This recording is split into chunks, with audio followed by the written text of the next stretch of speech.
கண்டாதான். அப்படி என்ன அர்த்தம்? நீங்கள் வேசியோட கேவலம். வேசி என்ன சொல்லுவா? முதல்ல காசை வைடா. அப்படி தானே பிரதர்? முதல்ல காசு. அப்படி தானே? முதல்ல காசு, அப்புறம் தான் மற்றதெல்லாம். காசு கொடுத்தா தான் அங்கே மீதி வேலை ஆரம்பம் ஆகும். என்கிட்ட தான் ஒரு பொண்ணு அப்படி தான் கேட்டா. கடப்பாயில் ஒரு கல்லூரி மாணவி,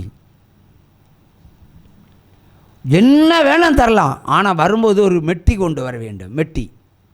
அப்போ மெட்டின்னா ரகசியம் அப்போ தெரியாது. மெட்டி. அப்புறம் எனக்கு ஒரு முழு பொண்ணு ஒரு செயின். என்ன செயின்? இதெல்லாம் என் பொண்டாடி கேட்டால் கொன்னையை போட்டுருவா. இந்த 3 பவுன் இது வரைக்கும் சொல்லலை. இப்போ 3 பவுன் ஒரு செயின். அப்புறம் எனக்கு விலை உயர்ந்த செல்ஃபோன். விலை உயர்ந்த செல்ஃபோன். இவ்வளோ எடுத்துகிட்டு தான் போனேன். கடன் வாங்கிட்டு தான் போனேன். வட்டிக்கு எடுத்துகிட்டு தான் போனேன். அதுலேயும் விசேஷம்னா, ஏன்னா பைக்கையே கடைசியில் 10,000 குறைக்கு 10,000 ரூபாய்க்கு சாலிகிராமத்தில் அடகு வச்சு 10,000 வாங்கிட்டு போகிறேன். சரிதானே? அப்போது ஒரு விபச்சாரத்துக்கு போகும்போது காசோடு தான் போகிறேன். கர்த்தர் என்ன சொல்லுகிறார்? என் ஆலயத்தில் வெறுங்கையாய் நீ வராதே. இருக்கா வசனம். நான் உன்னை ஆசீர்வதித்ததின் தக்கதாக ஆசீர்வாதங்களை கொண்டு வா கேட்குறாரா? இந்த மல்கியா 3ஆம் அதிகாரம் 3:4 என்ன சொல்லுது? எசேக்கியேல் 44:30 என்ன சொல்லுகிறது? சங்கீதம் 96:8 என்ன சொல்லுகிறது? சங்கீதம் 61:5 என்ன சொல்லுகிறது? சங்கீதம் 76:11-12, சங்கீதம் 50:14-15. இதெல்லாம் வசனங்கள் இல்லையே. இதை படித்து திருந்துங்க. முதல்ல பிடிக்காதவங்க போயிடலாம். ஆனால் என் நெஞ்சில் குத்துற மாதிரி பேசுனா மரண ஆயுதம் தான். அடுத்த ட்ரிப்பு ஆண்டவர் அனுப்பிடுவார். அதான் என் தேவன் சொல்லி அடிப்பார். பிடிச்ச மகையை தடுங்க. உங்களுக்கு கோபம் வரலாம், அதான் உண்மை. வசனத்தை திரிக்கக்கூடாது. வசனத்தின்படி நில்லுங்க, வாழ்க்கை செழிக்கும். இப்போ நிலம் வாங்குகிறோம், புரோக்கருக்கு அம்சம் கொடுக்குறோம் இல்லையா? ஒரு பொண்ணு கட்டுறோம், புரோக்கருக்கு அம்சம் கொடுக்குறோம். உன்னை உண்டாக்கின தேவனுக்கு ஏதாவது கொடுத்து தொலைய, அப்போ தான் அவன் வாழ்க்கை செம்மையாகும். அதெல்லாம் கையை மடக்கி வச்சுருந்து அப்படி சாப்பிட முடியும்? செய்ய மாட்டான். அவள் கேட்குறா, நாங்களாக கொடுத்த வாங்கிடணும், நீ கேட்கக்கூடாது. இப்போ என்ன நியமித்தது அவளா? வயசு தான். ஆனால் ஊழியக்காரனா எல்லா வயசுக்கும் மேலானவன் தகப்பன் தான். எப்படி சொல்லலாம்? பைபிள் எங்கே இருக்கு? பொருத்தனை பண்ணினா நிறைவேற்றி, இல்லை என்றால் அது உனக்கு பாவம் என்று உபாகமம் 23, 21, 22, 23 சொல்லுகிறது. செவி உள்ளவன் கேட்க கடவன். நீ வாயினாலே சொன்னாலே செய்யணும். வாயினாலே சொன்னாலே செய்யணும். பைபிள் தெரியல நிறைய பேருக்கு. தெரியலைன்னா சொன்னால் கேளுங்க. நான் சொல்கிறதில் பிழை இருந்தால் தைரியமாக எனக்கு முதுகுக்கு பின்னாடி இல்லை, முகத்துக்கு பின்னாடி வந்து சொல்லுங்கள். அதை நான் சொல்கிறேன் தான். பைபிளே தொடரலை. நீங்கள் கேள்வி கேளுங்க, நான் பதில் சொல்கிறேன்னு சொல்கிறது. வசனம் நிறைய பேருக்கு தெரியல. சங்கீதம் 50:14-15 சொல்லுகிறது, ஸ்தோத்திர பலியிட்டு உன்னதமானவருக்கு அவன் பொருத்தனைகளை செலுத்தி ஆபத்து காலத்தில் என்னை நோக்கி கூப்பிடு, அப்பொழுது தான் விடுவிப்பேன்னு சொல்கிறாரு. கண்டிஷன். ஆனால் கடவுள் நம்மகிட்ட கேட்கக்கூடாது. ஏன்னா நீங்கள் பரிசுத்தவான்கள், அவர் கேட்கக்கூடாது. பரிசுத்தவான்னா கேட்கக்கூடாது, நியாயம்தான். நீங்கள் எல்லாம் பாவிகள், பாவத்திலும் கொடிய பாவிகள், வாய் நிறைய பொய் சொல்லுகிற பாவிகள். உங்களை கூட்டிகிட்டு வச்சு நான் திட்ட போகிறேன். பாவி தானே நீங்கள்? பொய் சொல்கிறீங்களா இல்லையா? கீழ்ப்படுகிறீங்களா? புருஷனை கீழ்ப்படுகிறியா? புருஷனை அடிக்கிறவன் நீ. ஒன்று அடிக்கிறது எவ்வளோ நேரம் ஆண்டவருக்கு? எத்தனை வாட்டி வார்ன் பண்ணியிருக்கிறேன் புருஷனை தொடக்கூடாதுன்னு. கழிச்சிருவேன் ஒன்று. இந்த கூட்டத்தில் நான் காலையில் மயக்க பிடிக்க முன்னாடி 3 மரணம் சொல்லிட்டு வந்தார். ஒன்று தொங்கிட்டு நிற்கிது. இப்போ எந்த நேரம் மரண செய்தி எனக்கு வரும்? நீங்கள் வாழ்றதுக்கு தான் பேசுகிறேன், நான் வாழ்கிறதுக்கு இல்லை. உங்கள் சாப்பாடு நான் சாப்பிட மாட்டேன். ஏன் சாப்பாடு தான் நீங்கள் சாப்பிடணும்னு நினைக்கிறவனாக்க நான். கர்த்தருக்கு செஞ்சால் என்னன்னு கேட்குறேன். மந்திரவாதிக்கு கொடுக்குறியா இல்லையா? கொடுத்தீங்களா இல்லையா? விக்கிரத்து படைச்சிங்களா இல்லையா? வானத்தையும் பூமியையும் படைத்தவருக்கு என்ன கொடுக்க போகிறீங்க நீங்கள்? அட்லீஸ்ட் இருதயத்தாவது கொடுங்க. நம்பிக்கையாவது கொடுங்க, அதுவும் கிடையாது. நம்பிக்கையில் கலப்படம் இருக்குது, நம்பிக்கையில் கலப்படம். இங்கே நம்புறேன்னு சொல்லுவீங்க, வீட்டில் போனால் ஒரு பெரிய பிரச்சனை வரும். என்னத்த கடவுள், என்னத்த ஜீவ ஒளி, அப்படி தானே போச்சா? சாத்தான் ஒரு ஆயுதம் இல்லை, 1000 அம்புகளை அனுப்ப வல்லவர் அவர். பாவிகள் மேல் சினங்கொள்ளுகிற, அனுதினம் சினங்கொள்ளுகிற தேவன். வசனத்தை பின்பற்றாதவன் கர்த்தருக்குரியவன் அல்ல, அந்தி கிறிஸ்துக்குரியவன். பைபிளை வாசித்து அர்த்தத்தை புரிஞ்சுக்கிடுங்க, புரியலைன்னா கேளுங்க. ஆனால் ஊழியக்காரனுக்கே ஊழியம் செய்ய நீங்கள் புறப்படக்கூடாது. நான் உலகத்தில் இருக்கிற அத்தனை ஊழியக்காரர்களும் ஊழியம் செய்கிறவன். நான் இதை பெருமையாக சொல்கிறேன், எல்லோரையும் குற்றப்படுத்தி சொல்லுவேன். ஆனால் என்ன குற்றப்படுத்தி சொல்கிறதுக்கு ஒருதனுக்கு தைரியம் இருந்தால் சொல்லட்டுமே, நான் திருந்திக்கிட்டேன். அன்றைக்கு இரவும் பகலும் ஜெபம் பண்ணி 3/4 பாகம் விடுதலையை பெற்ற பைத்தியக்காரன் இன்னைக்கு சொல்கிறா, கடவுளுக்கு கொடுத்துட்டு எனக்கா தந்தா 40,000 ரூபாய்.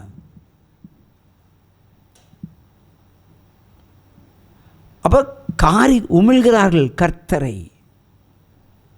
கொடுக்குற முன்னாடி யோசிங்க. நாங்கள்லாம் காணிக்க கேட்போம், நீங்கள் கொடுக்காதீங்க, யாருக்கும் கொடுக்காதீங்க. ஆனால் கொடுத்த பிறகு இந்த மாதிரி கர்த்தருக்கு முகத்தில் காரி துப்பாதீங்க. பைத்தியமாக விடுதலையானது பைத்தியம். 4 வருஷமாக என்ன நிலைமைன்னு எனக்கு தெரியாது, சபைக்கும் வரல. அப்புறமா நீங்களாம் கேட்கக்கூடாது, நாங்கள் தான் வாங்கிறோம். அப்புறம் நாங்கள் என்ன பிச்சைக்காரனா? யோசிங்க. இங்கே ஆரல்வாய் மொழியில் இந்த ஆளூர் பகுதியில் ஒரு மிகப்பெரிய ஒரு பைத்தியக்காரன் இருந்தான், மிகப்பெரிய பைத்தியக்காரன். ஒரு பூஜாரிக்க மகன் அவன் கட்டின வீடே இடித்தான், டெரஸ் கட்டுறதை இடித்தான். எப்படி இடிப்பான்? முதல்ல அந்த பனையாரி மாதிரி கட்டுற மாதிரி ஒரு கோவணத்தை கட்டுவான், பெரிய பாறாங்கற்களை தூக்குற மாதிரி பாறாங்கோல் எடுத்து சுவரை இடிப்பான். முதல்ல ஜன்னலை கலட்டுவான், அப்புறம் கதவை கலட்டுவான், அப்புறம் சுவரெல்லாம் இடிப்பான். அவனுக்கு சந்தோஷம் இது வீடை இடித்து பார்க்குறதில்ல, அதான் சாத்தானுக்கு வேலை. அப்புறம் இடித்து கடைசியில் பெத்த அம்மாவை கண்டா விரட்டுவான், பெத்த தாயை பார்த்தா நிர்வாணமாக நிற்பான். புரியுதா? அதான் பைத்தியக்காரன், அவனுக்கு ஒன்றும் தெரியாது. தாய் கண்ணை பொத்திட்டு ஓடிடுவா. ஓடி ஒழிந்த இடம் ஒரு கிறிஸ்தவ குடும்பம், ஒரு பூஜாரி குடும்பம். நாகர்கோவில் பகுதியில், ஆளூர் பகுதியில் நடந்த சம்பவம். அங்கே போய் ஒளிந்தாள். மகனை கண்ணால் பார்க்க முடியல. என் விதி. என்ஜினியரிங் முடித்த பையன். அப்புறமா வீட்டில் பார்த்தாச்சுன்னா தாயை விரட்டுவான், அதே பாரங்கோலை வச்சு விரட்டுவான், விரட்டுவான். தகப்பனும் ஓடி தப்புவான், அவனும் ஓடி தப்பிடுவான். ஆனால் ஓடி ஒளிந்த இடத்துல பொழுதுபோக்குக்காக டிவியை போட்ட பொழுது ஜீவ ஒளி டிவி தான் வந்தது. அதில் இருக்கிற சத்தியங்கள் அந்த சகோதரிக்கு அப்படியே பிடித்து விட்டது, ஏற்றுக்கொண்டாள். இதே இடத்துல வந்தாள் தாயும் தகப்பனும். இதே இடத்தில் ஒரு கோயிலுடைய பூஜாரி, தகப்பன் பூஜாரி, மகனும் பூஜாரி. ஆனால் பைத்தியம், முழு பைத்தியம். 18 பேர் சேர்ந்த பிறகு கூட அவனை கட்டி ஆஸ்பத்திரி கொண்டு போக முடியல, அவ்வளோ பலசாலி. அதில் 2 போலீஸ் அதிகாரிகள். ஒரு முறை பிடிச்சி கொண்டு போகிறதுக்கு நடக்காது, ஏன்னா 1000 பேய்கள் அவனுக்குள்ள. அதில் 1000 பேர் வந்தாலும் பிடிச்சி அடக்க முடியாது. இங்கே தாய் தகப்பன் வந்தார்கள், நடந்ததெல்லாம் சொன்னார்கள். சொன்ன பொழுது ஆண்டவர் கொடுத்த வார்த்தை என்ன தெரியுமா? திருவிழா காலத்தில் உன்னுடைய கோயிலில் உனக்கும் உன் குடும்பத்தாருக்கும் இன்னொரு குடும்பத்தாருக்கும் அடிதடி நடந்தது உண்டா? அடிதடி நடந்தது உண்டா? ஆமாம், உண்டு. அதிலே இன்னொரு பூஜாரி உனக்கு மகனுக்கு வைத்த மந்திரம் அவன் பைத்தியமாய் நிர்வாணமாய் ஓடிப்போக வேண்டும் என்பது. இப்பொழுது நீ என்னை தேடி வந்தபடியினால் கர்த்தராகிய தேவன் இன்றைக்கே விடுதலை கொடுக்கிறார். விடுதலை நாயகன் வெற்றியை தருகிறார், எனக்குள்ளே இருக்கிறார், என்ன ஆனந்தம். விடுதலை நாயகன் வெற்றியை தருகிறார், எனக்குள்ளே இருக்கிறார், என்ன ஆனந்தம். அல்லேலூயா சொல்லுங்களேன். ஒரே வார்த்தையை சொல்லி அனுப்பினார். ஊரில் கல்யாணம், ஊரில் கல்யாணம் வரத்தானே செய்யும். இவங்களுக்கு இன்விடேஷன் கொடுத்துருக்காங்க. இந்த பையன் ஒழுங்காக ட்ரெஸ்ஸப் பண்ணி முடியை வெட்டி ஷேவ் பண்ணி அங்கே வந்திருக்கிற அத்தனை பேருக்கும் பந்தி பரிமாறுகிற பணியை அவன் செய்திருக்கிறான். ஒரு சமக்கையை தோன்றுங்க. இங்கே தான் ஒரு வார்த்தை பேசினார். சும்மா ஆட்டம் பாட்டம்னு கிடையாது, ஒரு வார்த்தை. மந்திரக்கட்டை உடைக்கிறான், அவன் சொஸ்தவனு சொல்லி அனுப்பினார். போ, நீ என்னை தேடி வந்தபடியினால், அதான் அவருக்கு டிமாண்ட். நீ என்னை தேடி வந்தபடியினால். ஏன்னா நீ ஒரு பூஜாரி, நீ ஒரு விக்கிரகம், நீ கோயில் நடத்துகிறவன், உன் தெய்வத்து மேலே நம்பிக்கை இல்லாமல் என் மேலே நம்பிக்கை வச்சு வந்தால, போ, விடுதலை. இதுதான் அதிசயம். அல்லேலூயா. நம்ம தேவன் அதிசயம் செய்கிறவன். ஆனால் நம்மக்கிட்ட இருக்கிற நம்பிக்கை தங்கத்தோட உரசி பார்ப்பாங்க இல்லையா? உங்கள் நம்பிக்கை தான் உரசி பார்க்கணும். உங்கள் நம்பிக்கையில் நிறைய பேருக்கு அங்கலாய்ப்பு தான் இருக்குது. இந்த உலகத்தில் நம்ம எதிர்பார்க்கிறது கிடைக்கலைன்னா நமக்குள்ள ஒரு அங்கலாய்ப்பின் ஆவி உள்ள ஏறிடும். ஏறினா சாத்தான் வரிசை எறும்பு கூட்டம் போல் உள்ளே உட்காந்துருப்பான். மொத்த பாவத்தையும் செய்ய வச்சுருவான். பாவம் செஞ்சால் என்ன நடக்கும் என்பதனை இன்றைக்கு ஆரம்ப கட்டத்தில் சொல்லியாச்சு. அதனால் அந்த மாதிரி எண்ணம் உள்ளவங்க எல்லாம் பார்த்துக்கிடுங்க. புழுத்து புழுத்து சாகணும். கூட்டி வச்சுட்டு சபிக்கிறேன்னு சொல்லாதீங்க. கர்த்தருடைய வார்த்தை அதுதான். பாவம் செய்யாமல் இருந்தால் செழித்து செழித்து வாழலாம். எது வேணும்? செழிக்கணுமா புழுக்கணுமா? நீங்கள் சொல்லுங்கள். வசந்தா சொல்லட்டு செழிக்கணும். இப்போ செழிக்கணும்னு நினைங்க. இந்த பாவம் எல்லாம் வேண்டாம். இப்போ 1ஆம் கிளாஸ் 2ஆம் கிளாஸ் 3ஆம் கிளாஸ் 5ஆம் கிளாஸ் பிள்ளைகளோட பிரச்சனையில் ஒன்று வச்சுக்கலாம். விஷயம் தெரியாத மாட்டிக்கிட்டோனுங்களா? கல்யாணம் நீங்கள் ஏடா மாட்டுறீங்க? நான் கேட்குறேன். கல்யாணம் ஆகி பிள்ளை குட்டியோட இருக்கிறவங்க எதுக்கு பாவம் செய்ய ஓடுறீங்க? அப்போ உங்களுக்கு தான் முதல் பனிஷ்மெண்ட் வரும். சரியா? துரோகம் செய்யக்கூடாது. விட்டு வச்ச மாட்டார். நான் பேசுவதெல்லாம் ப்ராப்பசி தான், வார்த்தை இல்லை. முடிச்சு வைப்பார் ஆண்டவர். அல்லேலூயா. அதனால் பாவம் செய்யணும், அந்த மனசை விட்டுருங்க. செஞ்ச பாவத்துக்கு பரிகாரம் செஞ்சுருங்க. அப்போ தான் விடுதலையை பார்க்க முடியும். அல்லேலூயா. விடுதலை நாயகன் வெற்றியை தருகிறார், எனக்குள்ளே இருக்கிறார், என்ன ஆனந்தம். நான் பாடி பாடி மகிழ்வேன், எங்கும் ஓடி ஓடி சொல்லுவேன், என் இயேசு ஜீவிக்கிறார், என் இயேசு ஜீவிக்கிறார், விடுதலை நாயகன்.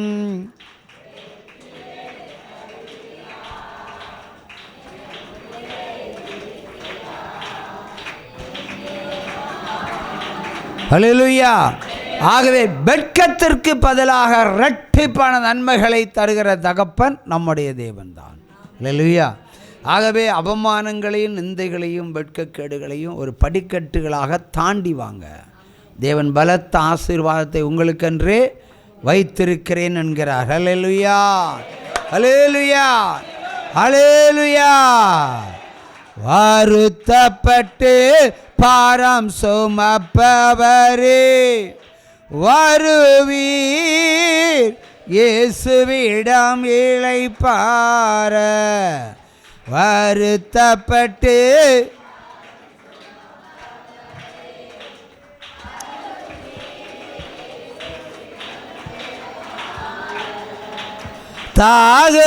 தாகமுள்ளோரே தாகத்தோடு வரும் சாமாரியாளை கண்டார்.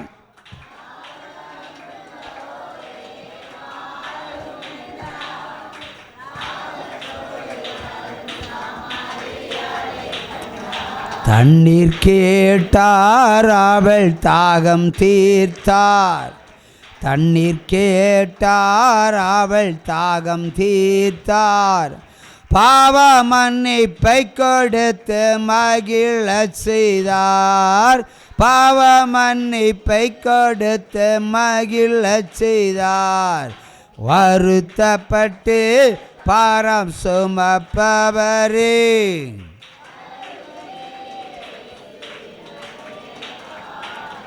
அல்லேலூயா. அடுத்தபடியாக நீங்கள் இன்னொரு வேத வசனத்தை வாசிக்கலாம்.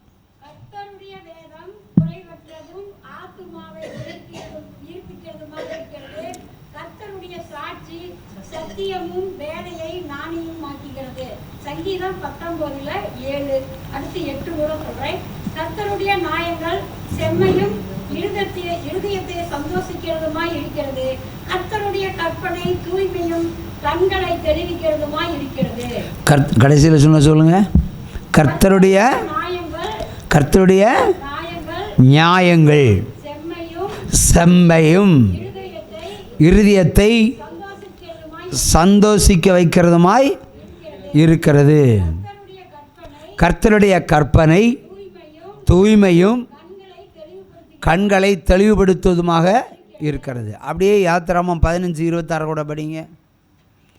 யாத்திராகமம் 15:26.